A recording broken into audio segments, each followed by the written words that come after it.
මම P period එකේ dead lift එක ගහ ඉන්නකොට අපේ පන්තියේ බිල් ගේම ඉල්ලම් මං ගාවට ආවා. ඇවිත් කැත හිනාවක් දාලා උඹ ඇත්තටම නැෂනල් පවර් ලිෆ්ටින් ටීම් එකට සිලෙක්ට් වුණාද? මම ඌ කිව්වා. මූ එකපාරටම මගේ බයිසෙප් එක මිරිකලා පිටිපස්සේ හිටපු යාගේ සෙට් එක පැත්තට හැරුණා. ඕක තමයි මං කියන්නේ කෙල්ලෝ සවුත්තුයි කියලා. බලපන් මූත් සිලෙක්ට් වෙලානේ කියලා මූ කිව්වා. මම මුකුත් කියන්න ගියේ නෑ. හැබැයි මූ මුළු පන්තියටම ඇහෙන්න ලොකු ටෝක් එකක් දුන්නා ඌට පුළුවන්ලු මාව පුෂ් අප්ස් වලින් පරද්දන්න. මම උත්තරයක් දෙන්නත් කලින්ම මූ බිමට බැස්සා. වටේටම සෙට් එකකුත් එකතු වුණ නිසා මං හිතුවා මූව අනාථ කරලා දානවා කියලා. කවුද ඔය එකේ ගෝ කියලා කෑ ගැහුවා. මං සටස් ගාලා එක පුෂ් අප් එකක් ගහලා බිල්ට කිව්වා දැන් උඹ කරපන් කියලා. මූ ආයෙත් කැත හිනාවක් දාලා බිමට පාත් වෙලා මටත් වඩා ලේසියෙන් උඩට ආවා. මට මාර කන්ෆියුස්. මොකද මූ කිලෝ 130ක් විතර බර පොරක්. හැබැයි මං හිතුවා ස්ටැමිනා වලින් මූව පරද්දනවා කියලා. මං ඉතින් පුරුදු විදියට වේගින් පුෂ් අප්ස් ගගන ගියා. හැබැයි මං බලන වාරයක් පාසා බිලුත් මගේ ගානටම ගේම දෙනවා.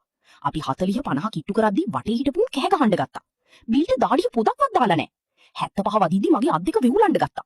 හැබැයි බිල් හරියට රොබෝ කෙනෙක් වගේ එක දිගටම ගහනවා. එයාගේ යාළුවෝ ටික ෆෝම් වෙලා චියර් කරද්දි මට මොකද්ද බං මේ වෙන්නේ කියලා හිතුණා. 114 වදිද්දි මගේ ට්‍රයිසෙප්ස් දෙක පණ නැති වෙලා මං බිම ඇදගෙන වැටුණා. බිල් මට හිනාවක් දාලා 150 වෙන එකක් ගැහුවා.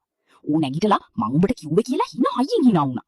ඌ අත් දෙක උස්සලා වටේ හිටපු සෙට් එක ඉස්සරහා ජයග්‍රහණී සමරද්දි මං හතියර ඇර හිතා ගන්න බැරුව බලන් හිටියා. මේ වගේ බර ඩයල් එකකට මෙහෙම ගහන්න පුළුවන්ද කියලා. අන්න ඒ විලාවේ තමයි මං දැක්කේ මූ ඇඳන් හිටපු ටී-ෂර්ට් එක අස්සේ කිහිල්ල ගාවින් මේ ඉලාස්ටික් පටියක් වගේ එකක් එළියට පැනලා තියෙනවා. මගේ ඇස් උඩ ගියා. මං එකපාරටම මූගේ ෂෝට් එක උඩට ඇද්දා. අම්මට සිරි මූ ඇඟ ඇතුලින් පපුව හරහා යන විදියට ඉලීට් ලෙවල් පවර් ලිෆ්ටින් බෑන්ඩ් එකක් ඉර කරලා බැඳගෙන. මූ බිමට පාත් වෙන වාරයක් පාසා බෑන්ඩ් එක ඇදිලා ඌව නිකම්ම උඩට විසි කරනවා. ඕකත් එක්ක මූට පුෂ් අප්ස් මිලියනයක් වුණා ගහන්න පුළුවන්. මං බෑන්ඩ් එක ගලවලා දාද්දි බිල්ගේ මූණ අලු වෙලා ගියා.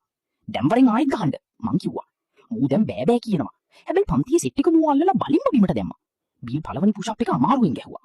දෙවෙනි එක ගහද්දි මුළු ඇඟම වෙවුලන්න ගත්තා. තුන්වෙනි එක ගහන්න යද්දිම මූ හොම්බ බිම ඇනගෙන මුලින් අතට වැටුණා. වැටුණු පාර මූගේ නාහේ වැදුනේ ලී පොළොවේ. මූට ආයි නැගිට ගන්නවත් පණක් තිබ්බේ නැහැ. ඉහිම්මම බිම. මූ පුෂ් අප්ස් 3ක් දාලා පණ ඇද හතිලනකොට මම මගේ හොඳම යාළුවාව මගේ පිට උඩ තියාගෙන කිසිම හොරයක් නැතුව පුෂ් අප් සෙට් එකක් ගහලා පින්නුවා.